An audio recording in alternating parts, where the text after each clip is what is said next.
वक्रतुंड महाकाय सूर्यकोटि समप्रभा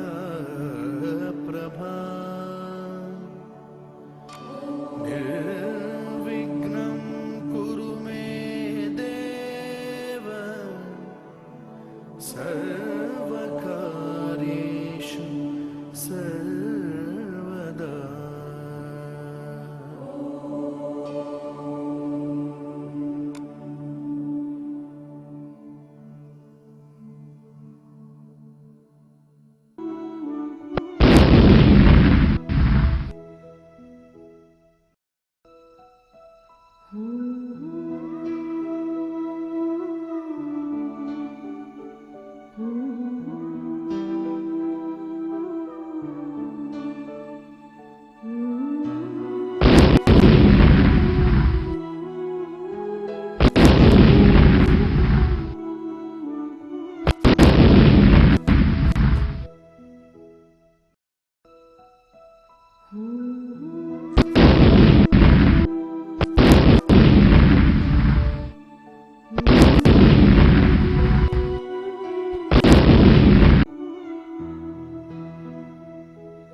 अब हम बात करेंगे जैव मात्रा पर।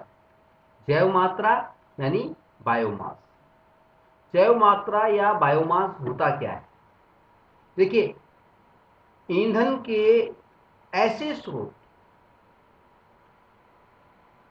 ईंधन या ऊर्जा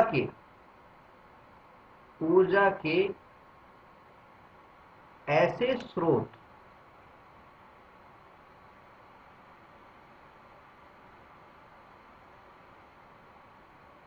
जो कि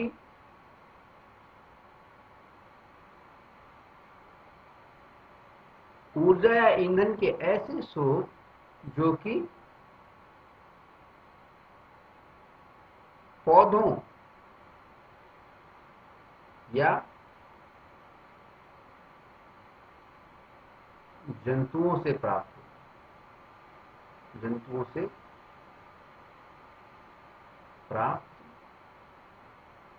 होते हैं।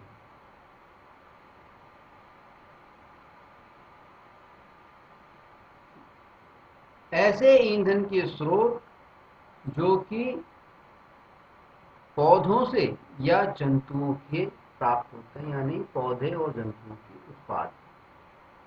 ठीक है, आएगा समझ? यानी ऊर्जा का ऐसा स्रोत, वे स्रोत जिन्हें सीधे जंतुओं से या पौधों से प्राप्त किया जाता है, या अन्य शब्दों में हम कह सकते हैं पौधों या जंतुओं से प्राप्त होने वाले ईंधन को हम बायोमास कहते हैं। यहाँ पे हम अन्य शब्दों में लिख सकते हैं पौधों व जंतुओं से प्राप्त ईंधन को हम बायोमास कहते हैं, जैव मात्रा कहते हैं। जैव हिंदी में कहते हैं जैव मात्रा, और अंग्रेजी में कहते हैं बायोमास, बायोमास। बायो यानी होता है जैव, मास यानी होता है मात्रा। ठीक है, जैव मात्रा या बायोमास। ठीक है, अब बायोमास के अंदर क्या क्या चीजें आ जाती है, देखिए पौधों से क्या क्या प्राप्त होता है, लकड़ी। बायोमास में एक तो आ गया लकड़ी। ठीक है, और दूसरा क्या आ गया, एग्रीकल्चर वेस्ट। कृषि हम करते हैं ना, खेती में, कृषि, खेती, एग्रीकल्चर। कृषि के जो अपशिष्ट होते हैं, वेस्ट जो होते हैं, जैसे कचरा सा आता है ना, फसल काटने के बाद जो कचरा बच जाता है, वो लकड़ी वगैरह, वो कृषि एग्रीकल्चर वेस्ट कहलाते हैं। तो लकड़ी, एग्रीकल्चर वेस्ट यानी कृषि अपशिष्ट, और गोबर, पशुओं का जो गोबर होता है, गाय भैंस का जो गोबर होता है, वो भी क्या है, जैव मात्रा है। गांव में आपने देखा होगा कि गोबर के कंडे बनाए जाते हैं, उपले, उपले या कंडे देखे होंगे ना गांव में। ठीक है, वो भी ऊर्जा के स्रोत हैं, ईंधन के रूप में उपयोग में आते हैं। ठीक है, तो जैव मात्रा के अंदर क्या क्या चीज आ गई, लकड़ी, एग्रीकल्चर वेस्ट और गोबर के उपले या कंडे। ठीक है, जैव मात्रा का हम उपयोग जब करते हैं ईंधन के रूप में, जब हम इनको जलाते हैं, तो होता क्या है कि जब भी हम जैव मात्रा का हम जलाते हैं तो हम देखते हैं कि ऊर्जा या ऊष्मा, ऊष्मा जो है वो कम पैदा होती है। सामान्य तौर पर जब भी हम जैव मात्रा को जलाते हैं तो ऊष्मा कम प्राप्त होती है और धुआं बहुत ज्यादा होता है, धुआं अत्यधिक।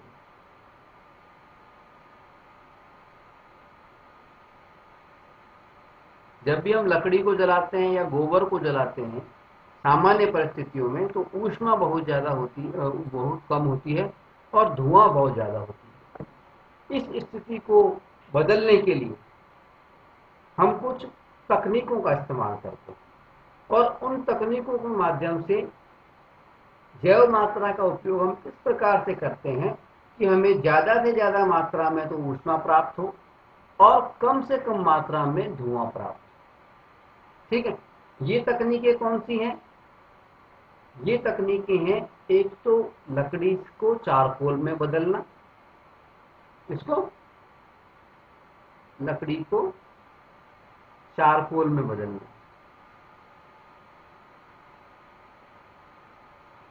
और दूसरा है गोबर गैस प्लांट, गोबर गैस प्लांट। ठीक है, अब लकड़ी को चारकोल में कैसे बदलते हैं और गोबर गैस प्लांट कैसे काम करता है, आइए देखते हैं। लकड़ी को चारकोल में बदलने के लिए हम क्या करते हैं, उसे कम ऑक्सीजन के अंदर, कम ऑक्सीजन की उपस्थिति के अंदर गर्म करते हैं। लकड़ी को लोग ऑक्सीजन की अनुपस्थिति में या कम ऑक्सीजन में गर्म करते हैं। लकड़ी को चारकोल में बदलने के लिए हम क्या करते हैं, लकड़ी को ऑक्सीजन की अनुपस्थिति में या कम ऑक्सीजन में गर्म करते हैं। ऐसा करने से क्या होता है, लकड़ी में मौजूद जो नमी होती है, जो पानी होता है, वो समाप्त हो जाता है, वो वाष्प बन के उड़ जाता है, और लकड़ी जो है वो चारकोल में बदल जाती है।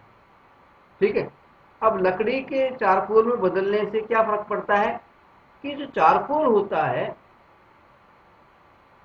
जब हम इसको जलाते हैं तो एक तो इसमें ऊष्मा अधिक मिलती है, ऊष्मा अधिक मिलेगी।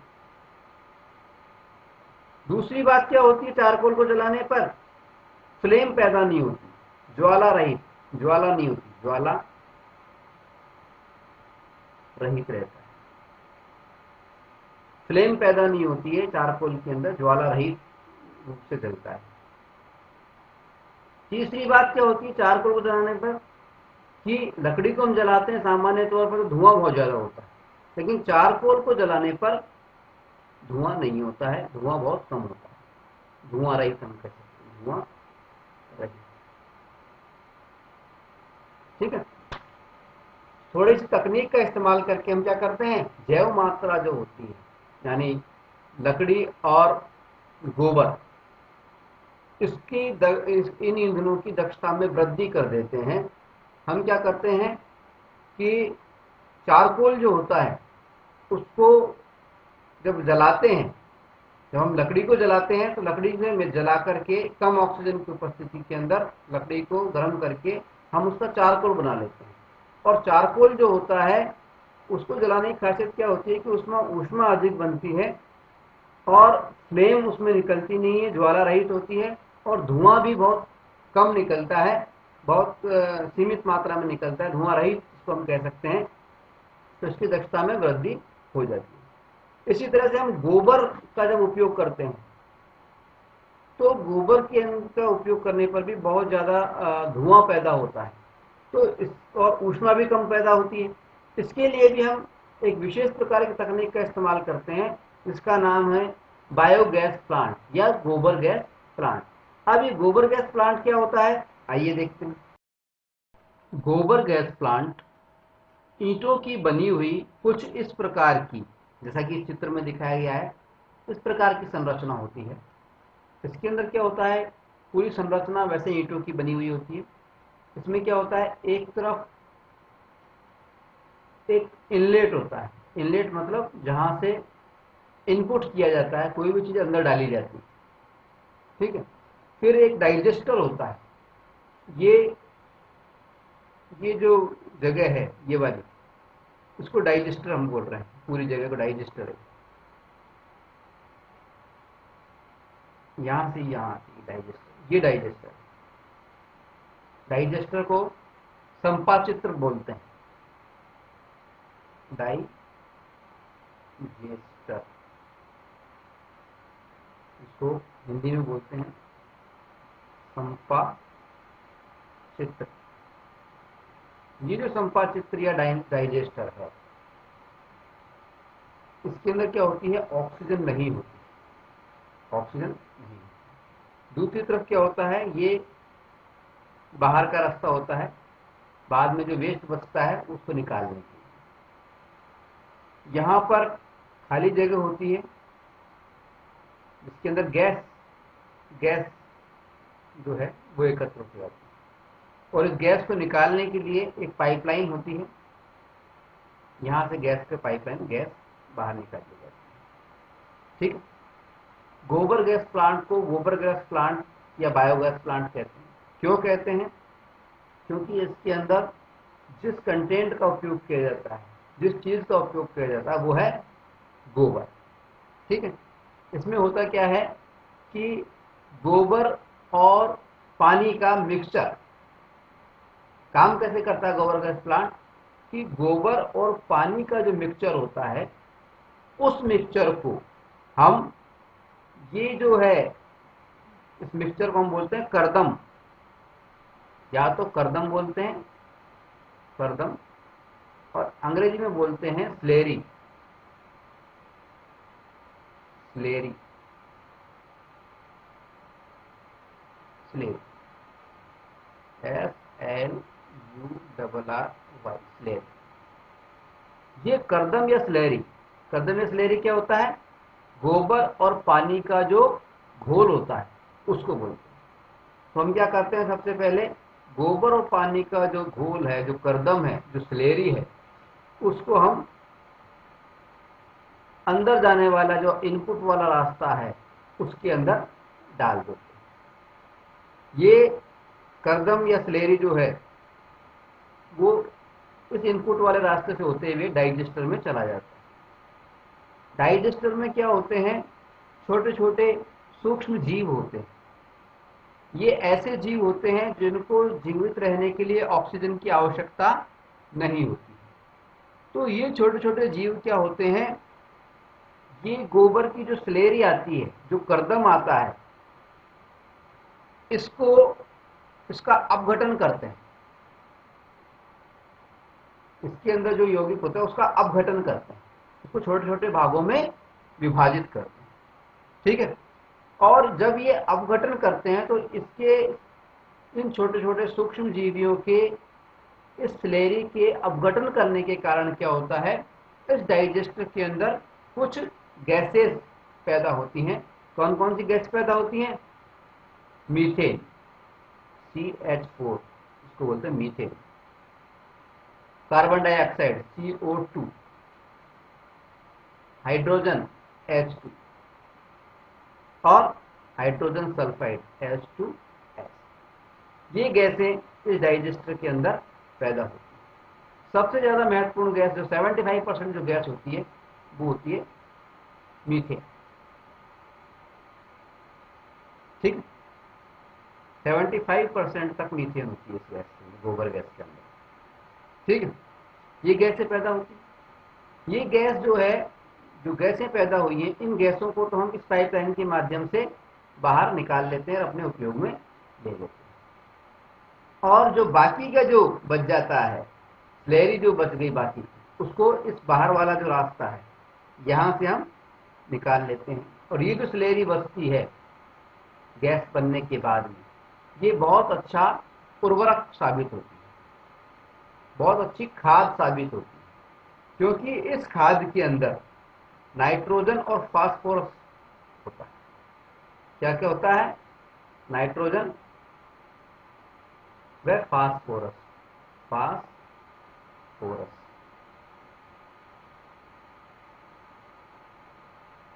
तो गोबर गैस बनने के बाद में जो स्लेरी बचती है, जो कर्दम बचता है, वो एक उत्तम खाद है, बेहतरीन खाद है।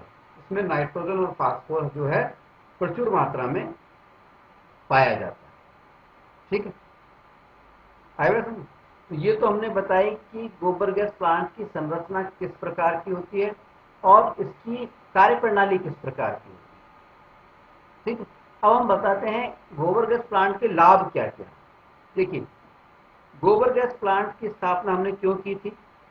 ताकि जो जैव मात्रा है, जैव मात्रा मतलब ऊर्जा के या ईंधन के वे इस प्रकार के पदार्थ जो कि सीधे जंतुओं या पौधों से प्राप्त किए जाते हैं। अब ये जैव मात्रा जो थी, जैसे गोबर और लकड़ी, ये कम मात्रा में ऊष्मा देते थे और ज्यादा मात्रा में धुआं देते, इसलिए हमने तकनीक का इस्तेमाल किया और गोबर गैस प्लांट की स्थापना की, ताकि ज्यादा मात्रा में हमें ऊष्मा प्राप्त हो और कम मात्रा में धुआं प्राप्त। तो पहला लाभ जो होता है गोबर गैस प्लांट का, वो क्या होता है? उच्च तापन क्षमता। उच्च तापन क्षमता यानी अत्यधिक ऊष्मा, इसको हम कह सकते हैं अत्यधिक ऊष्मा। अत्यधिक ऊष्मा प्राप्त। तो पहला लाभ तो ये कि इससे अत्यधिक ऊष्मा प्राप्त हो। गोबर गैस का जब इस्तेमाल करते हैं तो इस गैस से हमें अत्यधिक ऊष्मा प्राप्त होती है। दूसरी जो खास बात है वो क्या है? धुआं रहित। धुआं रहित, धुआं पैदा नहीं होती। तीसरी खास बात क्या होती है? राख पैदा नहीं होती। अगर हम लकड़ी को जलाते हैं या हम कोयले को जलाते हैं तो वहां पे क्या होती है? राख पैदा होती है। लेकिन जब बायोगैस का हम इस्तेमाल करते हैं तो राख पैदा नहीं होती है, राख रहित होती है। ठीक है। चौथी बात, ये एक नवीनीकरणीय स्रोत। कैसी स्रोत है? नवीनीकरणीय।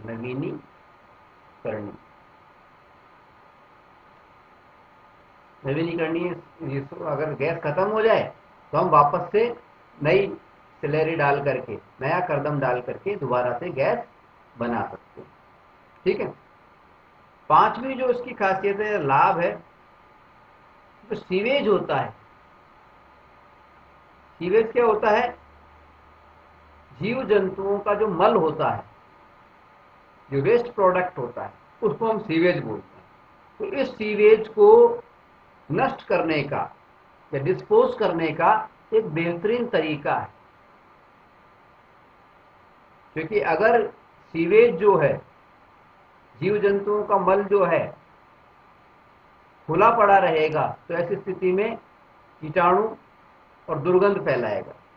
तो सीवेज का सही उपयोग, सही डिस्पोजेबल, सही निस्तारण जो है कैसे हो सकता है? गोबर गैस प्लांट के माध्यम से हो सकता है। इससे हमें अच्छी गैस प्राप्त हो सकती है। ठीक है। छठा जो है उसमें हम लिख सकते हैं कि इसका जो वेस्ट होता है, अपशिष्ट होता है, वो बेहतरीन उर्वरक है। गैस प्राप्ति के बाद बचे गैस, गोबर गैस प्राप्ति के बाद बची स्लैरी या करदम बेहतरीन उर्वरक होती है।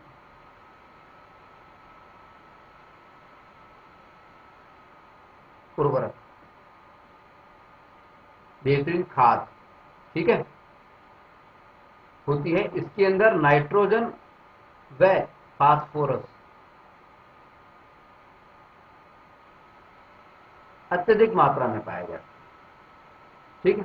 तो कुल मिलाकर के गोबर गैस प्लांट के जो है ये 6 जो है अत्यधिक महत्वपूर्ण लाभ हैं।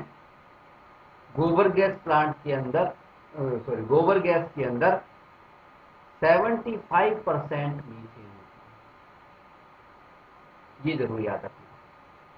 75% मीथेन गैस। मीथेन के अलावा कौन कौन सी गैस होती है ये भी हमें ध्यान होनी चाहिए। कौन कौन सी गैस होती है मीथेन के अलावा? Carbon dioxide CO2, hydrogen H2 और हाइड्रोजन सल्फाइड H2S, ये गैस है। ठीक है।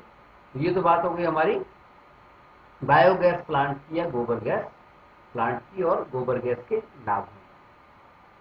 अब हम आगे बढ़ते हैं। पवन ऊर्जा जो है ये भी एक ऊर्जा का पारंपरिक स्रोत है। यानी पवन ऊर्जा का जो प्रयोग है वो प्राचीन काल से ही किया जाता रहा है। और प्राचीन काल में क्या है, इस तरह की पवन चक्कियां हुआ करती थी। पवन चक्की क्या चीज होती है कि पवन चक्की एक बिजली के पंखे के समान संरचना होती है, जिसको कि किसी टावर के ऊपर इस तरह से लगा दिया जाता है। ये एक पवन चक्की है, इसको कहते हैं पवन चक्की। अंग्रेजी में हम कहते हैं विंड मिल। क्या बोलते हैं? Wind mill. पवन चक्की या विंड मिल क्या होती है? एक पंखे जैसी संरचना है जिसे किसी टावर के ऊपर लगा दिया जाता है। जब हवा बहती है, पवन बहती है, हवा चलती है, तो वो इस पंखे की ब्लेड्स के ऊपर दबाव डालती है और ये पंखा रोटेट करने लगता है, घूमने लगता है। पंखा जब घूमता है तो पंखे की जो शाफ्ट होती है उसके ऊपर एक पट्टा लगा हुआ होता है, वो पट्टा भी घूमता है। ये पट्टा नीचे टरबाइन की शाफ्ट से जुड़ा हुआ होता है और यहीं पर एक टरबाइन लगा हुआ होता है। जब ये विंड मिल घूमती है तो ये शाफ्ट घूमती हैं, दोनों शाफ्टें घूमती हैं और शाफ्टों के घूमने से टरबाइन घूमता है और टरबाइन के पास में ही टरबाइन की जो शाफ्ट होती है वो जुड़ी हुई होती है डायनामो से, यानी विद्युत जनित्र से। यानी विद्युत जनित्र की शाफ्ट घूमती है और जब विद्युत जनित्र की शाफ्ट घूमती है तो बिजली पैदा होती है। इस प्रक्रिया के माध्यम से जहां प्राचीन काल के अंदर पहले कुएं से पानी निकालने में इन पंखों का इस्तेमाल किया जाता था, इस पवन चक्की का इस्तेमाल किया जाता, वहीं वर्तमान युग के अंदर बिजली बनाने के अंदर इस प्रकार की पवन चक्कियों का, विंड मिल्स का उपयोग किया जाता है। ठीक है। अब ये जो पवन चक्की होती है, अगर एक ही पवन चक्की की हम बात करें तो एक पवन चक्की का प्रयोग करके अगर हम बिजली बनाएं तो उसकी मात्रा बहुत कम होती है। बहुत कम मात्रा में बिजली बन पाती है। इसलिए व्यापारिक तौर पर अगर हमें बिजली बनानी है, बड़े स्तर पर अगर हमें बिजली बनानी है, तो हमें क्या करना होता है, बहुत सारी पवन चक्कियों का स्थापना करनी पड़ती है, बहुत सारी विंड मिल लगानी पड़ती है और आपस में उनको कनेक्ट करना पड़ता है। इस प्रकार से जो बहुत सारी पवन चक्कियों का जो एक ग्रुप तैयार होता है, इसको हम कहते हैं पवन ऊर्जा फार्म। पवन ऊर्जा फार्म, पवन ऊर्जा फार्म, विंड एनर्जी फार्म। ठीक है। अब विंड एनर्जी फार्म में क्या होता है, बहुत सारी पवन चक्कियां लगाई जाती हैं बड़े क्षेत्र के अंदर, और ये सारी आपस में कनेक्ट होती है। ठीक है।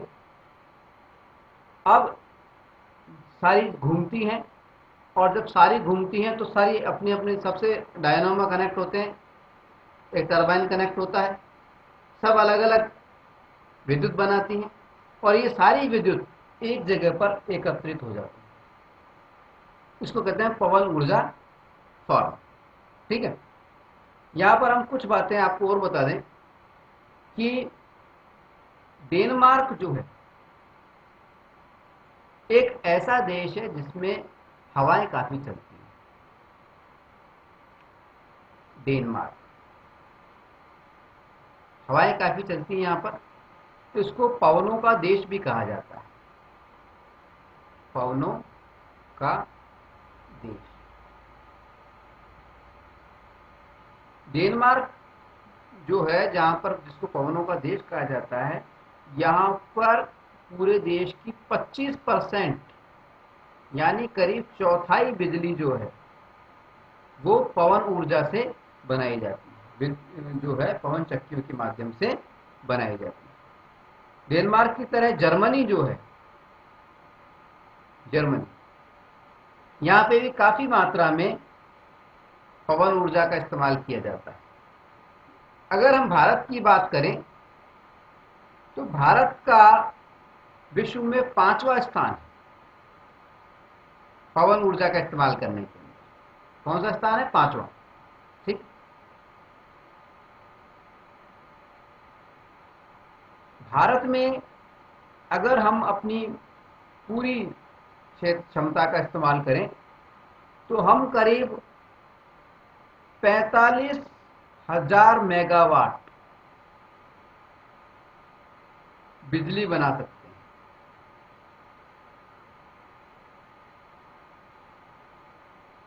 कितनी बिजली बना सकते हैं पवन ऊर्जा से हम? 45,000 मेगावाट। यहां पे हम आपको बता दें कि 1 मेगावाट जो होता है, ये इंपॉर्टेंट बात है, 1 मेगावाट के अंदर 1000 यूनिट होते हैं। 1000 यूनिट, यूनिट को हम बोलते हैं किलोवाट घंटा। किलोवाट घंटा इलेक्ट्रिसिटी के पार्ट में पढ़ा होगा आपने। तो 1 मेगावाट के अंदर 1000 यूनिट होती है, तो हम 45,000 मेगावाट बिजली बना सकते हैं। 45,000 मेगावाट का मतलब क्या हुआ? 45,000 को हमें 1000 से मल्टीप्लाई करना है, कितने यूनिट बिजली हम बना सकते हैं। यानी कितना हो गया? देखिए 45,000, इसमें 3 जीरो हमने और लगाई, तो इकाई, ढाई, सैकड़ा, हजार, 10,000, लाख, 10 लाख, करोड़, 4,50,00,000 यूनिट हम बना सकते हैं। कितना बना सकते हैं? 4,50,00,000 यूनिट। ये काफी बड़ी मात्रा में बिजली का उत्पादन हुआ है। ठीक है।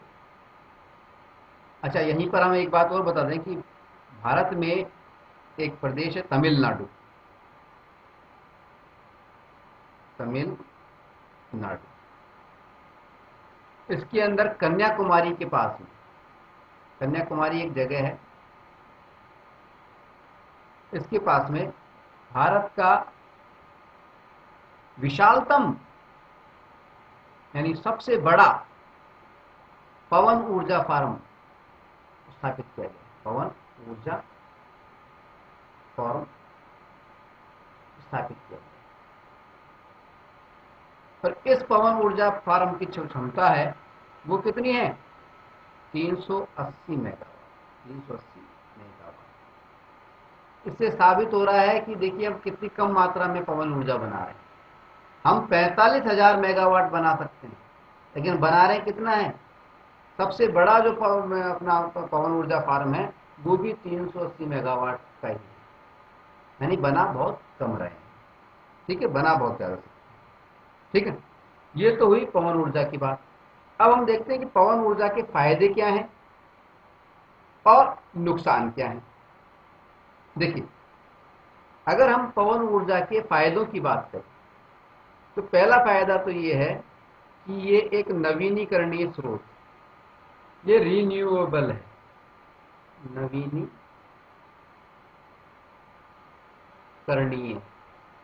यानी ये एक ऐसा स्रोत है जो कभी खत्म नहीं होगा, ये बार बार रिन्यू किया जा सकता है।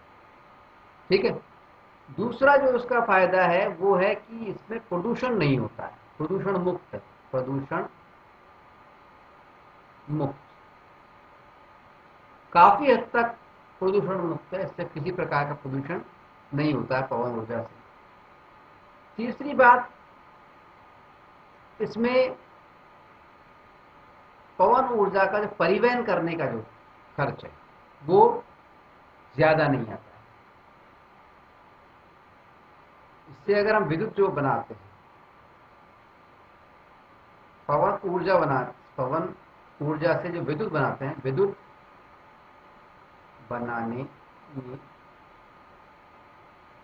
कम लागत आती है, कम लागत, बार बार में धन खर्च नहीं करना पड़ता।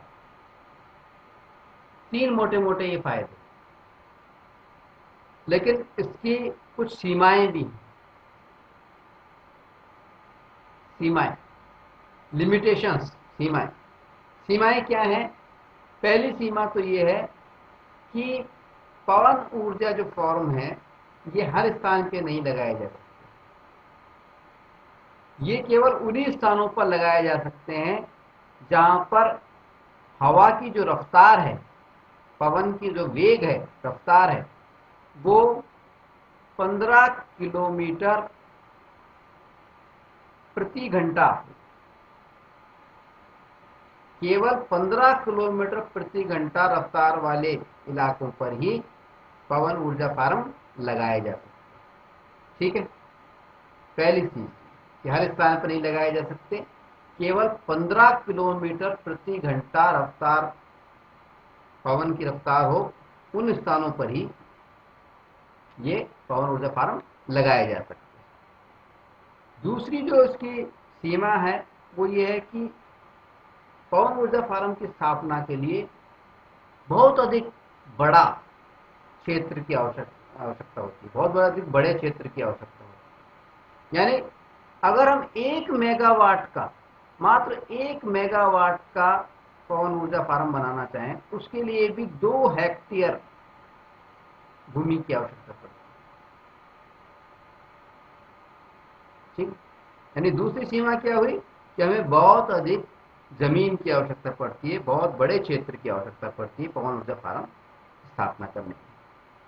तीसरी चीज, क्योंकि बड़ा क्षेत्र है इसलिए पवन ऊर्जा फार्म या पवन ऊर्जा का जो प्लांट लगाना है तो उसकी लागत बहुत अधिक आती है।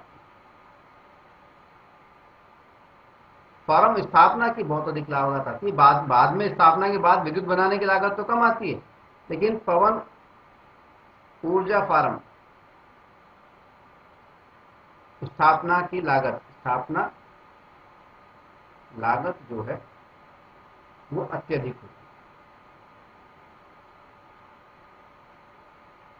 ठीक, चौथी जो बात है कि पवन ऊर्जा फार्म में जो पवन चक्कियां होती हैं, इनकी जो ये पंखे होते हैं और ये ब्लेड्स होती हैं, पंख और जो ब्लेड्स होती हैं, और ये जो टावर होते हैं, एक टावर जिसपे ये खड़े रहते हैं, एक ही पंखे, इनकी ब्लेड्स, ये बहुत अधिक रखरखाव की इनको आवश्यकता होती है। तो इनके बहुत, क्योंकि सर्दी गर्मी बारिश इससे प्रभावित होते हैं, तो उनको बहुत अधिक और बार बार में रखरखाव की आवश्यकता होती है। ये भी एक बहुत बड़ी समस्या है। अब यहाँ पे हम आपको बता दें कि लगातार विश्व के अंदर ऊर्जा की जो खपत है वो बढ़ती जा रही है। खपत बढ़ती जा रही है यानी उसकी ऊर्जा की मांग भी बढ़ती जा रही है। जब ऊर्जा की मांग बढ़ रही है तो हम ये जानते हैं कि हमारे पारंपरिक जो स्रोत हैं, जो कि हमें वर्तमान में ऊर्जा दे रहे हैं, ये पारंपरिक स्रोत सीमित हैं और एक न एक दिन खत्म हो जाएंगे।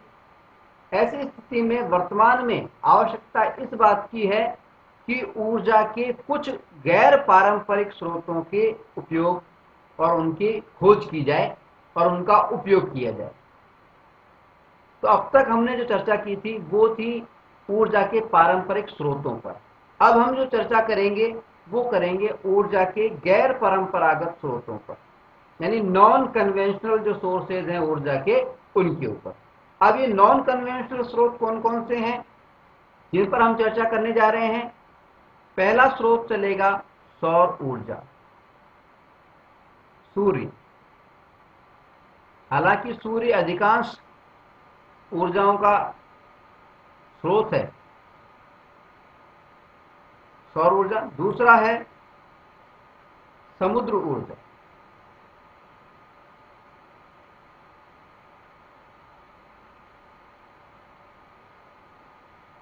तीसरा है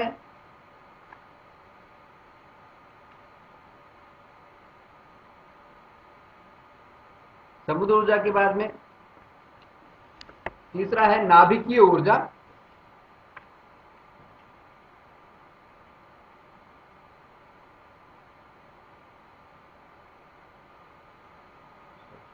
नाभिकीय ऊर्जा, नाभिकीय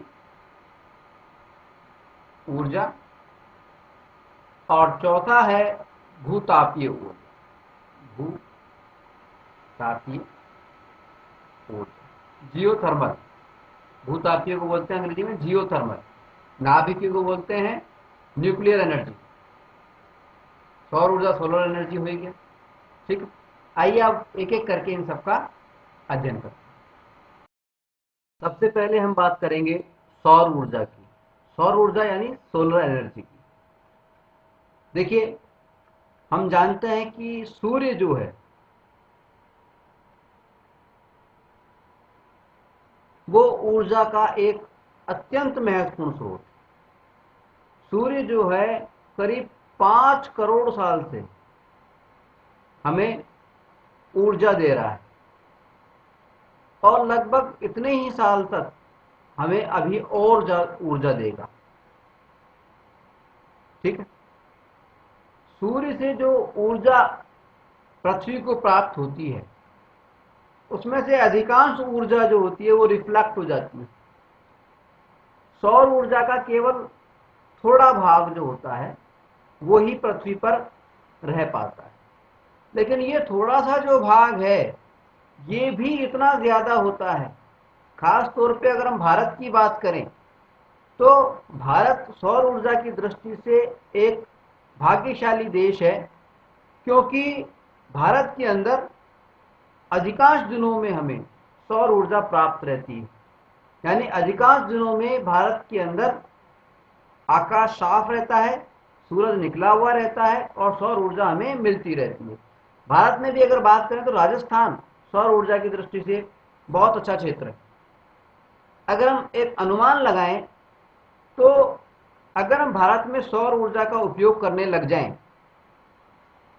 तो भारत के अंदर प्रतिवर्ष करीब 5,000 लाख करोड़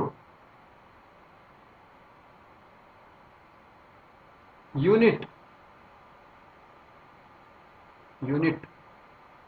बिजली बनाई जा सकती है, बिजली बनाई जा सकती है। अगर एक अनुमान लगाएं हम सौर ऊर्जा प्राप्ति के आधार पर तो भारत के अंदर प्रतिवर्ष करीब 5,000 लाख करोड़ यूनिट बिजली बनाई जा सकती है।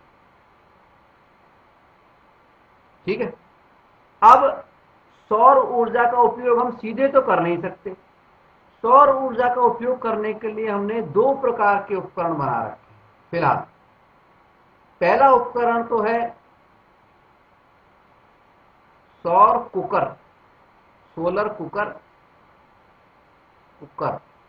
जिसमें कि जिसका उपयोग कि हम खाना बनाने में करते हैं, और सौर हीटर, जिसमें सौर हीटर भी आ जाए, वह सौर हीटर।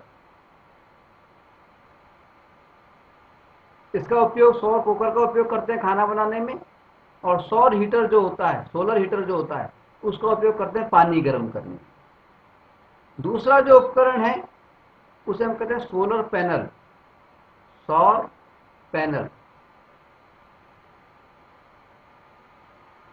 सौर पैनल जो है, सोलर पैनल जो है, इसका उपयोग हम करते हैं बिजली बनाने में,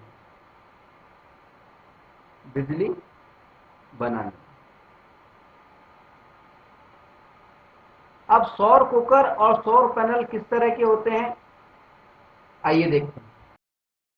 अगर हम बात करें सौर कुकर की, यानी सोलर कुकर की, तो सोलर कुकर में क्या होता है, देखिए बहुत सिंपल होता है सोलर कुकर। इसमें क्या होता है, एक बॉक्स होता है, एक बॉक्स। ये जो बॉक्स होता है, इसकी अंदर की जो परत होती है, अंदर की जो सतह होती है, वो काले रंग की होती है, काले रंग की आंतरिक सतह, आंतरिक सतह। अब अंदर की सतह काले रंग की क्यों होती है, क्योंकि ऐसा माना जाता है कि काला रंग जो होता है ऊष्मा को ज्यादा मात्रा में अवशोषित करता है बनस्पत अन्य रंगों के। ठीक है, तो सोलर कुकर में क्या होता है, एक तो बॉक्स होता है, और उसको वो बॉक्स जो होता है अंदर से काले रंग की सतह होती है उसकी पूरी। इसके अलावा एक दर्पण होता है इसके अंदर, जो ढक्कन होता है उसमें एक दर्पण होता है, ये दर्पण है। अब ये दर्पण दो तरह का हो सकता है, या तो वो समतल दर्पण हो सकता है, प्लेन मिरर हो सकता है, या फिर वो हो सकता है अवतल दर्पण। अवतल दर्पण को अंग्रेजी में बोलते हैं कॉनकेव। अवतल दर्पण कैसा होता है, घुमा हुआ, इस तरह से यूं, ताकि ये प्रकाश की किरणों को केंद्रित कर सके। ठीक है, तो सोलर कुकर में क्या होता है, एक तो बॉक्स होता है, एक दर्पण होता है। दर्पण या तो समतल हो सकता है या अवतल हो सकता है, वैसे अवतल दर्पण ज्यादा बढ़िया रहता है। ठीक है, इसका काम क्या होता है इस दर्पण का, प्रकाश की किरण जो होती है, सूर्य से आने वाली प्रकाश की किरणों को सोलर कुकर के अंदर केंद्रित करना। ठीक है, तीसरा क्या होता है, एक ग्लास होता है, कांच, सामान्य कांच होता है, पारदर्शी कांच होता है। पारदर्शी तो इसलिए होता है ताकि अंदर रखी चीजें नजर आ सके। और ये सामान्य कांच का इस्तेमाल क्यों किया जाता है, कांच का इस्तेमाल इसलिए किया जाता है कि कांच के इस्तेमाल से सोलर कुकर के अंदर ग्रीन हाउस प्रभाव पैदा होता है, ग्रीन हाउस प्रभाव पैदा करने के लिए, प्रभाव पैदा करने के लिए कांच का प्रयोग किया जाता है ग्रीन हाउस प्रभाव पैदा करने के लिए। ग्रीन हाउस प्रभाव का मतलब क्या हुआ, ग्रीन हाउस प्रभाव में हमने देखा था कि इस प्रभाव के कारण क्या होता है कि कांच के अंदर जो होता है वो टेम्परेचर बढ़ जाता है, यानी ऊष्मा कांच में से वापस बाहर नहीं निकल पाती। ठीक है, तो कांच का इस्तेमाल किया जाता है ग्रीन हाउस प्रभाव पैदा करने के लिए, यानी जो सोलर कुकर का बॉक्स है उसके अंदर अत्यधिक ऊष्मा बढ़ाने के लिए, ऊष्मा की मात्रा बढ़ाने के लिए। ठीक है, अब बनता कैसे खाना इसके अंदर, बिल्कुल सिंपल प्रोसेस है। अंदर कोई भी अपन खाना रख सकते हैं, जैसे कोई भी चावल रख दिए मान लीजिए हमने, जैसे भी हम बनाते हैं, उसके बाद में हम क्या करते हैं, उसको धूप में रख देंगे और थोड़ा तिरछा करके इसके ढक्कन को रखेंगे ताकि प्रकाश की किरणें जो हैं वो रिफ्लेक्ट हो सके। तो प्रकाश की किरण इसके ऊपर पड़ेगी और फिर रिफ्लेक्ट होकर के इस कांच के अंदर, इस बॉक्स के अंदर जाएगी, इसी तरह से। बॉक्स में जब जाएगी तो जो प्रकाश किरण अंदर गई तो प्रकाश की किरणों के साथ में ऊष्मा की किरणें भी चली गई। ऊष्मा की किरणें चले तो गई लेकिन वापस नहीं आ पाती, क्योंकि यहाँ पर एक समतल कांच लगा हुआ, ग्लास लगा हुआ है, कांच लगा हुआ है इसका। तो इसके अंदर क्या होता है, बॉक्स के अंदर अत्यधिक मात्रा में ऊष्मा संग्रहित हो जाती है। ऊष्मा संग्रहित होने के कारण हमारा भोजन पक जाता है। ठीक है, तो इस प्रकार सोलर कुकर वर्क करता है। अब हम बात करेंगे सोलर पैनल पर। जहां तक बात है सोलर पैनल्स की, सौर पैनल या सोलर पैनल जो हैं वो क्या हैं, बहुत सारे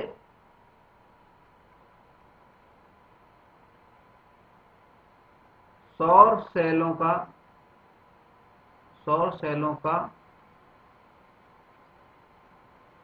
संयोजन।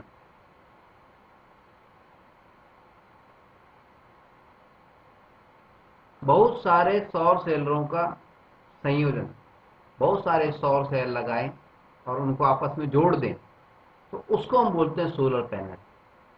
अब सौर सेल क्या होता है, सौर सेल क्या होते हैं कि एक विशेष प्रकार के सेल होते हैं जो कि सौर ऊर्जा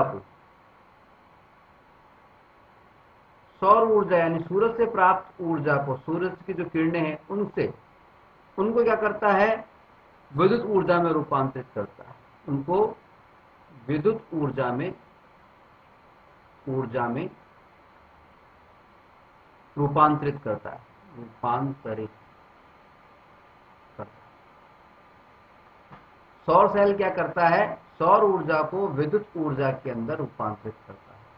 उसको बोलते हैं वोल्टिक सेल, फोटोवोल्टिक सेल। ठीक है, सौर सेल।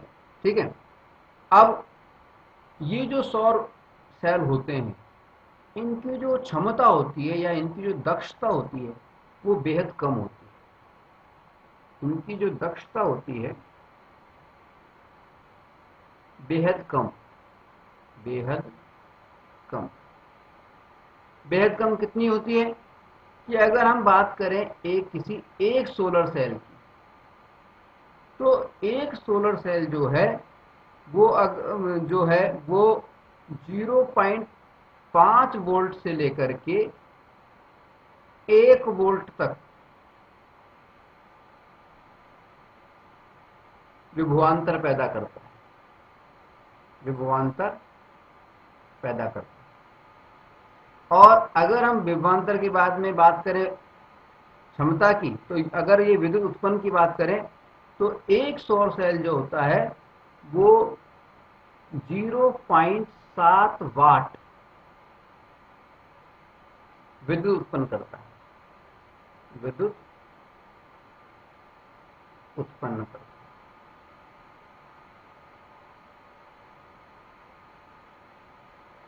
क्या करता है, सोलर सेलों की दक्षता बेहद कम होती है। एक सोलर सेल जो होता है वो मात्र 0.5 वोल्ट से लेकर के 1 वोल्ट तक का विभवांतर पैदा करता है और 0.7 वाट तक विद्युत पैदा करता है, विद्युत धारा पैदा करता है, इलेक्ट्रिसिटी करंट पैदा। ठीक है, अब क्योंकि विद्युत जो सौर सेल हैं इसकी दक्षता बेहद कम होती है, इसलिए इनकी दक्षता बढ़ाने के लिए विभिन्न सोलर सेलों को आपस में जोड़ दिया जाता है और बहुत सारे सोलर सेलों को आपस में जोड़ करके जो डिवाइस बनती है उसको ही हम बोलते हैं सोलर पैनल। सोलर पैनल इस तरह के होते हैं जैसा कि इस चित्र में दिखाया गया है, आपने देखे होंगे कई जगह लगे हुए होते हैं। गांव के अंदर भी आजकल सार्वजनिक प्रकाश की व्यवस्था के लिए, गलियों में रोशनी के लिए इस तरह के पैनल और साथ में एक लाइट लगी हुई रहती है। ठीक है, सोलर पैनल आप समझ गए सोलर पैनल क्या होता है। ठीक है, अब हम बात करेंगे सौर ऊर्जा के लाभ की, उसकी हानियों की, और सोलर पैनल का उपयोग कहाँ कहाँ पे हम करते हैं, सौर ऊर्जा का उपयोग हम कहाँ कहाँ पे करते हैं उसकी। तो सबसे पहले हम बात करते हैं सौर ऊर्जा के लाभ की। तो सौर ऊर्जा के लाभ क्या है, एडवांटेज क्या है, लाभ क्या है। देखिए, सबसे पहला लाभ अगर हम देखें सौर ऊर्जा का, तो पहला लाभ तो ये है कि इसका रख रखाव बहुत आसान है। रख रखाव बेहद आसान। क्यों आसान है? क्योंकि इसमें कोई गतिमान पार्ट नहीं होता, क्योंकि इसमें कोई गतिशील भाग नहीं होता, कोई गतिशील पार्ट नहीं होता। ठीक है, इसमें कोई भी गतिशील ऊर्जा नहीं होता है, इसलिए इनका जो रख रखाव होता है बेहद आसान होता है, बेहद सस्ता होता है। ठीक है, ये एक बार खरीदने के बाद करीबन 25 साल तक, कहते हैं 25 साल तक इनके रख रखाव की कोई आवश्यकता नहीं पड़ती। दूसरा इसका लाभ क्या है? दूसरा इसका लाभ है कि जहां पे दुर्गम क्षेत्र, जहां पे जाना अत्यधिक कठिन है, जब जाना ही कठिन है तो वहां पर विद्युत लाइन पहुंचाना उससे भी ज्यादा कठिन है। तो दुर्गम क्षेत्रों के अंदर विद्युत की आपूर्ति के लिए सौर पैनल जो हैं ये बहुत अधिक उपयोगी होते हैं। दूरस्थ क्षेत्रों के लिए ये बेहद लाभकारी, दुर्गम क्षेत्रों हेतु बेहद लाभकारी, बेहद लाभदायक।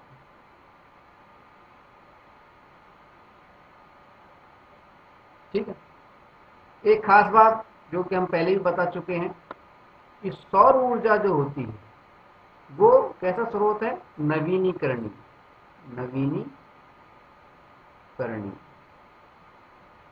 यानी सौर ऊर्जा का कभी खत्म नहीं होगी, ये लगातार रिन्यूएबल है, ये बार बार में रिन्यू हो जाती है।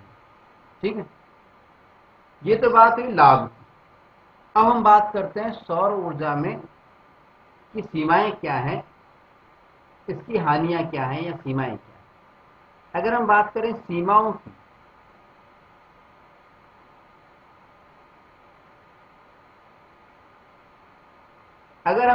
सीमाओं की, तो सौर ऊर्जा की पहली सीमा है कि इसकी दक्षता बेहद कम होती है। दक्षता बेहद कम, विभवांतर भी बेहद कम होता है और इसकी जो क्षमता होती है, विद्युत करंट होता है, उसकी मात्रा भी बेहद कम होती है। विद्युत धारा की मात्रा भी कम होती है और विभवांतर भी कम होता है। ठीक है, इसलिए बड़े जो उपकरण होते हैं वो इससे चलाना थोड़ा मुश्किल होता है। जैसे मोटर चलानी हो तो हम सोलर पैनल पे निर्भर नहीं रह सकते। दूसरी जो सीमा है वो क्या है कि जो ये सोलर सेल होते हैं इनके निर्माण के लिए विशेष प्रकार के सिलिकॉन की उपलब्धता की आवश्यकता होती है। सोलर जो सेल हैं, सौर सेल जो हैं, के निर्माण हेतु आवश्यक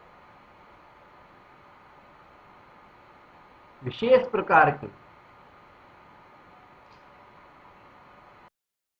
सौर सेल के निर्माण के लिए आवश्यक विशेष प्रकार के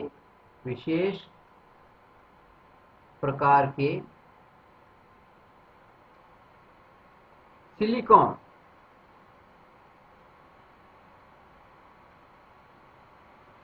की उपलब्धता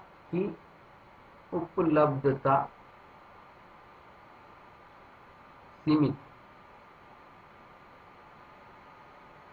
दूसरी सीमा ये है कि जो सौर सेल बनाए जाते हैं उनके लिए, उनके निर्माण के लिए एक विशेष प्रकार के सिलिकॉन की आवश्यकता होती है। सिलिकॉन की उपलब्धता तो बहुत सारी है, लेकिन सौर सेल जो बनाए जाते हैं वो विशेष प्रकार के सिलिकॉन की बनाए जाते हैं।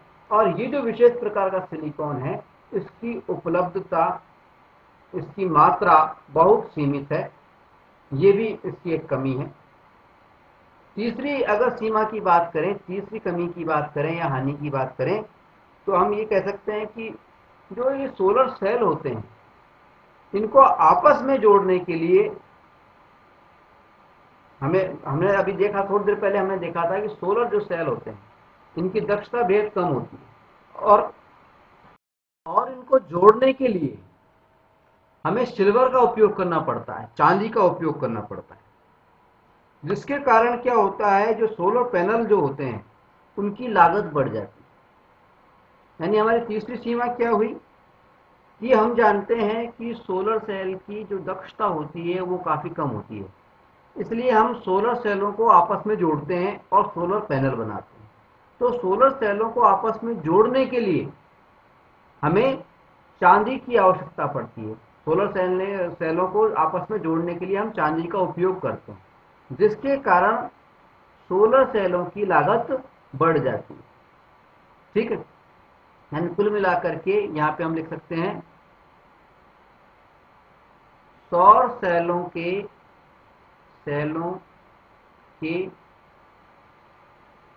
संयोजन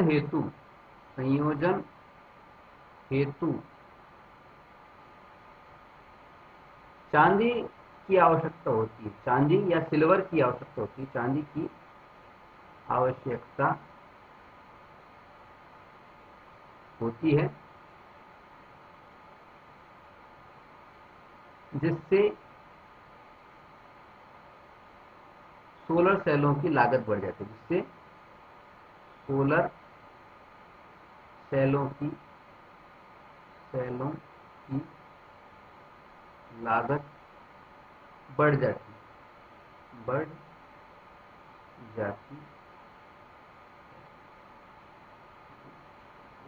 ठीक है, अगर हम बात करें चौथा, तो चौथी सीमा हम लिख सकते हैं कि हालांकि सोलर सेलों का उपयोग जब हम करते हैं तब कोई प्रदूषण नहीं होता, लेकिन सोलर सेलों का जब हम निर्माण करते हैं तब प्रदूषण होता है। यानी सोलर सेलों के निर्माण के दौरान प्रदूषण होता है। ये भी इसकी एक सीमा है। ठीक है, ये तो बात हो गई सौर पैनलों की सीमाओं, सौर ऊर्जा की सीमाओं। ठीक है, अब हम बात करेंगे कि ये सौर पैनल जो है इनका उपयोग कहाँ कहाँ किया जाता है। देखिए, अगर हम उपयोग की बात करें, उपयोग, तो सौर पैनलों का जो उपयोग किया जा रहा है वो कहाँ कहाँ किया जा रहा है। देखिए, जितने भी मानव निर्मित उपग्रह हैं, मानव निर्मित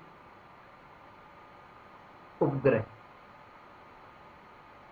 जो अंतरिक्ष में छोड़े जाते हैं, जितने भी मानव निर्मित उपग्रह हैं तथा अंतरिक्ष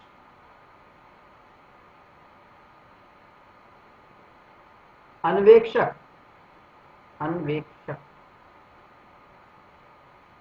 जब ये अंतरिक्ष की रिसर्च के लिए जाते हैं तो अंतरिक्ष अन्वेषक जो उपकरण है,